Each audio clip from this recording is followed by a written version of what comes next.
जब मैं 7th-8th class में था, तब मेरा स्कूल में एक बहुत अच्छा खासा फ्रेंड सर्कल था एंड हम लोग बहुत अच्छे से रहते थे। हम लोग कभी ऐसा नहीं था कि हम लड़ाई झगड़ा जल्दी करते थे। बट एट सम पॉइंट ना, धीरे-धीरे जब हम आगे बढ़ते गए तो हमारे बीच में लड़ाई होने लगी। पर्सनली मेरे से कोई नहीं लड़ता था, बट वो लोग आपस में पता नहीं क्यों लड़ने लग जाते थे। जब वो लड़के आपस में दोस्तियाँ तोड़ने को आ जाते थे कि भाई अब हम दोस्त नहीं है। 7th-8th क्लास के बच्चों को क्या ही दिमाग होगा, है ना? तो वो लोग ऐसे करते थे कि भाई अब हम दोस्त नहीं है, ये वो ऐसे-वैसे। एंड फिर वो लोग 2-2 3-3 दिन तक आपस में बात नहीं करते थे एंड मुझे मीडिएटर बनना पड़ता था क्योंकि मैं ऐसा था जिसकी सबसे बात होती थी। क्योंकि मैं इन सब लड़ाइयों के चक्कर में पड़ता नहीं था कि भाई ईगो में आके किसी से लड़ लिए ये सब। दैट्स व्हाई ना, मैं मीडिएटर की तरह काम करता था कि मैं इससे बात करवाऊँ, इसकी इससे बात करवाऊँ। मैं बीच में फँस के रह गया था।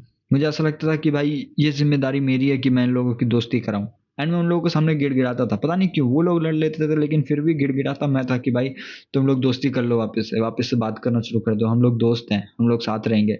ये चीज़ ना मेरे बचपन के एक ट्रॉमा से आती है। मुझे ऐसा लगता है कि मेरे बचपन के एक ट्रॉमा से आती है जहाँ पे मेरे मम्मी-पापा लड़ लिया करते थे एंड मुझे उन लोगों को सँभालना पड़ता था कि भाई लड़ो मत, है ना? और रो रहा होता था बैठ के कि भाई मत लड़ो एंड अंदर से ऐसा लगता था कि इन दोनों को जोड़ के रखना मेरी ज़िम्मेदारी है। शायद वही ट्रॉमा मेरा इधर भी काम आ रहा था कि मेरे को ऐसा लग रहा था कि मुझे इन लोगों को जोड़ के रखना पड़ेगा, मुझे इन लोगों को सँभाल के रखना पड़ेगा, ये लोग अलग नहीं होने चाहिए। ये मेरी ज़िम्मेदारी है कि मैं इन लोगों को जोड़ के रखूँ एंड अगर ये अलग हो गए तो मैं अकेला हो जाऊँगा। मेरे अंदर से हमेशा ऐसी फीलिंग आती थी कि अगर ये लोग अलग हो गए तो मुझे डर लगता था कि मैं अकेला हो जाऊँगा।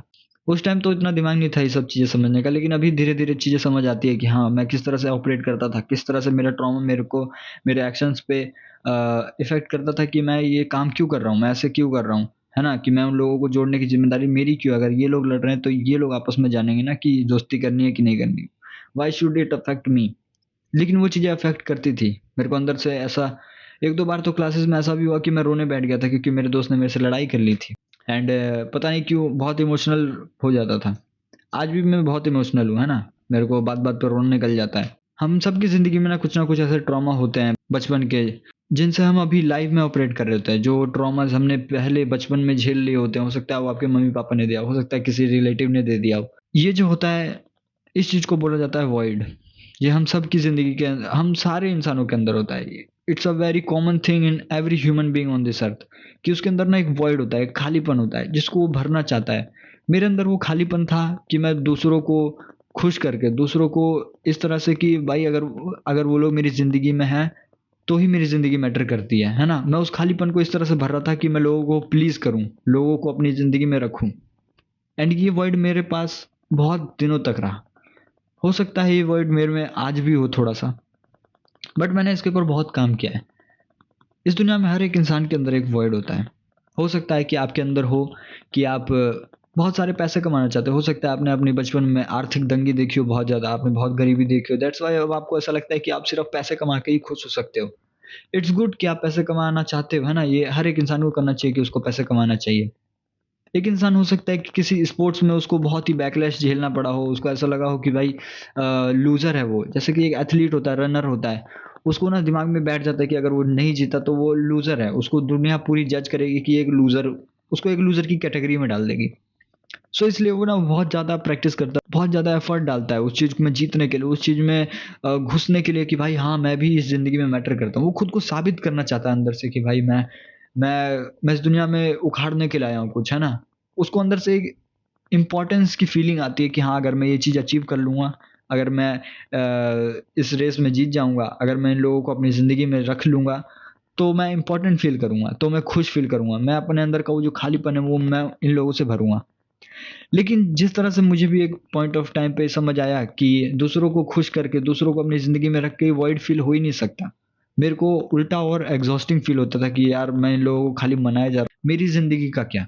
मैं सिर्फ़ इन लोगों को मनाने आया हूँ क्या इस ज़िंदगी में कि भाई इन लोग के रिश्ते टूट रहे हैं तो मैं इन लोग को जोड़ दूँ, ये लोग दोस्ती तोड़ रहे हैं तो इन लोग को मैं जोड़ दूँ, हैं? इन लोग को मैं खुश करते रहूँ, ये लोग आपस में लड़े नहीं, ये मेरी ज़िम्मेदारी है। नहीं, हम अपनी ज़िंदगी में अक्सर ऐसे एक्शंस करते हैं सबकॉन्शियसली ये सारी चीज़ें होती है कि हमें पता भी नहीं चलता हम क्या चीज़ें कर रहे हैं। ऐसे ही एक इंसान जिसने अपने बचपन में आर्थिक तंगी देखी हो, अगर वो आज अच्छे खासे पैसे बना रहा है, तो भी उसके अंदर ना एक ट्रॉमा बैठ जाता है। अगर वो अच्छे खासे पैसे बना भी लेता है, लेकिन फिर भी उसके अंदर अंदर उसका दिमाग उसको ये सिग्नल दे रहा होता है कि अगर तूने पैसे बनाना रोका, तो हो सकता है कि तू लूज़र बन जाए, तू फिर से उस आर्थिक तंगी में फँस जाए जहाँ पे तूने गरीबी देखी थी। एंड हो सकता है कि आपकी कोई गर्लफ्रेंड हो, आपकी कोई क्रश हो, है ना? जिसको आप सोच रहे हो कि यार इसको थोड़े से और एफर्ट दे देता हूँ, थोड़े से और अटेंशन दे देता हूँ, है ना? थोड़ा इसके लिए मदद कर देता हूँ, तो क्या पता ये मुझे पलट के प्यार करने लगे। लेकिन ज़िंदगी इस तरह से काम नहीं करती, है ना? अगर आप किसी दूसरे इंसान से, दूसरी किसी बाहरी वस्तु से खुद का अंदर का खालीपन भरना चाह रहे हो, ये कहीं न कहीं आपको लॉन्ग टर्म में लॉस ही देगा। इट्स गुड अगर आपको ऐसा लगता है कि हाँ, आपको पैसों की ज़रूरत है एंड ये हर किसी इंसान को ज़रूरत होती है पैसों की, है ना? आपके अंदर एक ट्रॉमा है पैसों को लेकर। इट्स गुड कि आप पैसों के लिए भागते हो, है ना? पैसों को कमाना चाहते हो। लेकिन एट सम पॉइंट आपको इस बात समझनी पड़ेगी कि हर चीज़ किसी एक चीज़ की वजह से नहीं चलती। आप ये नहीं बोल सकते कि सिर्फ़ रिलेशनशिप बना के ही आप खुश रह सकते हो ज़िंदगी में, सिर्फ़ पैसे कमा के आप ज़िंदगी में खुश रह सकते हो। किसी दूसरे इंसान को अपनी ज़िंदगी में लाकर आप खुश रह सकते हो, नहीं। ये लाइफ जीने का ना एक बहुत ही होलसम तरीका है, बहुत ही सारी चीज़ों को मिलाकर एक तरीका बनता है। एक अच्छा रिलेशनशिप, एक अच्छा फाइनेंशियल कंडीशन, अच्छी मेंटल स्टेट, ऐसी बहुत सी फैक्टर्स हैं जो इस चीज़ों को ज़िंदगी को खूबसूरत बनाती है। आपकी हॉबी हो गई कोई-सी, हर चीज़ मिलकर आपकी ज़िंदगी को खुशहाल बनाती है। कोई एक चीज़ आपको कभी खुशहाल नहीं बना सकती है। ऐसे बहुत से लोग होते हैं जिनको ऐसा लगता है कि सिर्फ़ पैसे कमा के ही खुशी मिलती है and I am not saying कि पैसा कमाना बिल्कुल गलत है। हर किसी इंसान को पैसे कमाना चाहिए।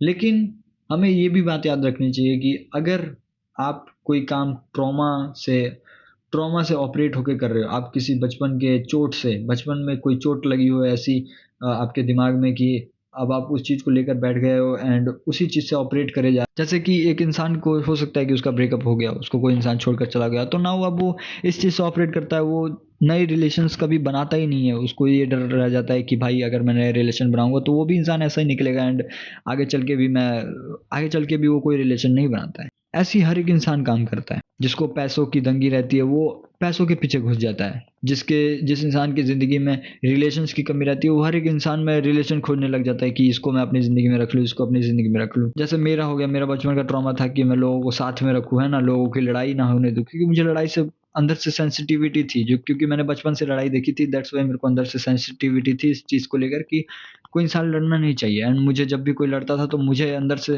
रिस्पॉन्सिबिलिटी वाली फीलिंग आती थी कि अब मुझे इन लोग को बचाना पड़ेगा, मुझे इन लोग को साथ करना पड़ेगा। सो अगर ये वॉइड आपके भी अंदर है, आपके भी अंदर अगर ये खालीपन है एंड ऑब्वियसली ये चीज़ होगी, है ना?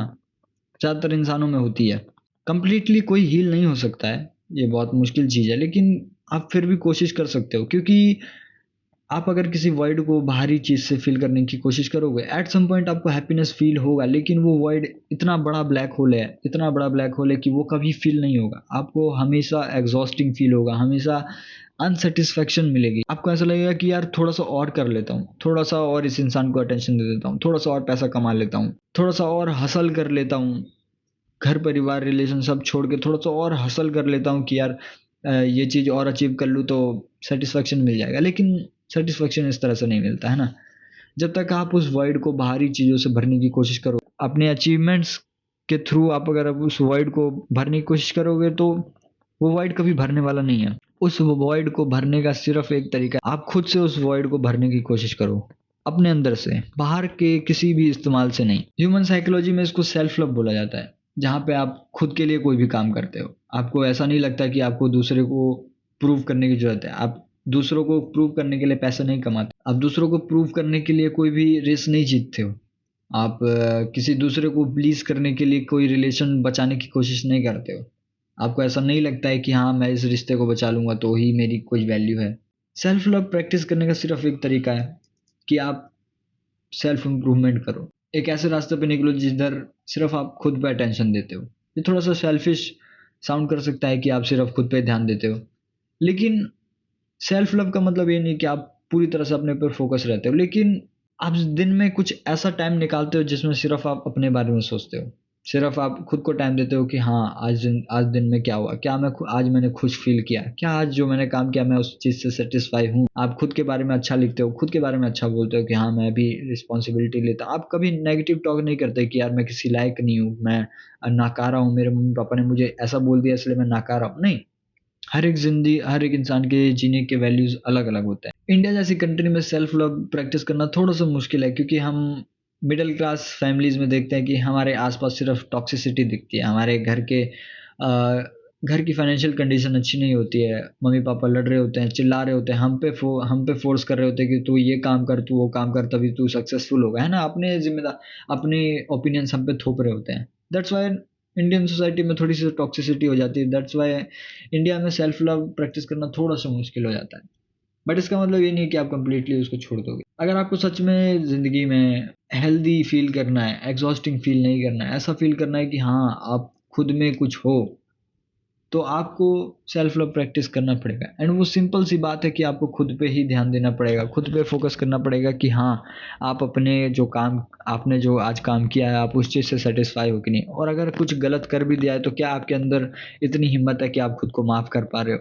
आप खुद के बारे में अच्छा बोलो, दूसरों के बारे में अच्छा बोलो, अपनी ज़िंदगी के लिए ग्रेटफुल रहो, ग्रेटफुल जर्नलिंग करो। हो सकता है कि आपको ऐसा लगे कि यार मैं क्या पागलपन कर रहा हूँ, है ना? मैं कोई चीज़ अचीव क्यों नहीं कर रहा हूँ? लेकिन ज़रूरी नहीं कि हर एक इंसान इस ज़िंदगी में हर चीज़ अचीव कर ले, है ना? आपके अंदर एक सैटिस्फैक्शन होना चाहिए कि अगर ये चीज़ मुझे नहीं भी मिली तो भी मैं ज़िंदगी में खुश रह सकता हूँ।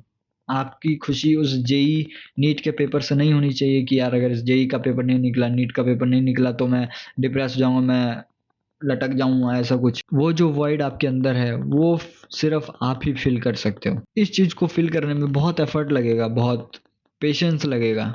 आपको ऐसा लगेगा कि यार कहाँ फ़ील हो रहा है? बिल्कुल नहीं हो रहा है। लेकिन ये चीज़ें टाइम माँगती है। एंड हर किसी का ट्रॉमा अलग-अलग डिग्री का हो सकता है, अलग-अलग तरह का हो सकता है। इन ट्रॉमास को ढूँढना एंड इन वर्ड्स को फ़ील करना थोड़ा-सा मुश्किल हो पड़ता है। लेकिन the simple thing the simple way to find it by sitting alone, है ना? आप अकेले बैठते हो, अपने बारे में सोचते हो एंड सिर्फ़ सोचते हो। आँख बंद करके, बाहर कुछ नहीं देखना है, आँख बंद करके अपने मन में सोचना है। अपनी ज़िंदगी के बारे में कि हाँ, ज़िंदगी सही चल रही है कि नहीं चल रही, किस तरह से सही करा जा सकता है एंड क्या चीज़ें मुझे बुरी लग रही है एंड किस तरह से उस चीज़ को फ़िक्स किया जा सकता है कि मुझे कोई चीज़ अफ़ेक्ट ना करे। जब एक इंसान सेल्फ लव डेवलप कर लेता है, तो उसके अंदर से दूसरे की जजमेंट की चीज़ निकल जाती है कि दूसरा कोई मुझे जज करेगा। उसके अंदर से ये भी निकल जाता है कि अगर मैं किसी चीज़ में फ़ेल हो गया, तो लोग मुझे एक्सेप्ट नहीं करेंगे। वो खुद को एक्सेप्ट कर लेता है क्योंकि उसको पता है कि हाँ, वो जैसा है वो वैसा ही है एंड उसको उस तरह से ही खुद को एक्सेप्ट करना पड़ता है। सो अगर आप भी किसी वॉइड से ऑपरेट कर रहे हो, ऐसा लग रहा हो कि यार आप किसी को साबित करना चाहते हो, किसी को दिखाना चाहते हो, शो करना चाहते हो कि भाई मैं भी लायक हूँ, मम्मी-पापा मैं भी किसी लायक हूँ। तो ये थोड़ी-सी प्रॉब्लम की बात है ना? ठीक है, ज़िंदगी में सब कुछ अचीव कर लो लेकिन एट सम पॉइंट एक पॉइंट पे आकर आपको समझना पड़ेगा कि आपको खुद को हील करना होगा। नहीं तो आप ज़िंदगी में ऑफ का बटन आपकी ज़िंदगी में कभी नहीं रहेगा। आप ज़िंदगी में सिर्फ़ हसल करते रह जाओगे लेकिन कभी उस चीज़ को अचीव नहीं कर पाओगे, है ना? उस चीज़ को फ़ील नहीं कर पाओगे कि हाँ, ये चीज़ अचीव करके फ़ीलिंग कैसी आती है। That's it for this video. मिलते हैं किसी और वीडियो में किसी और टॉपिक के साथ। तब तक के लिए बाय-बाय।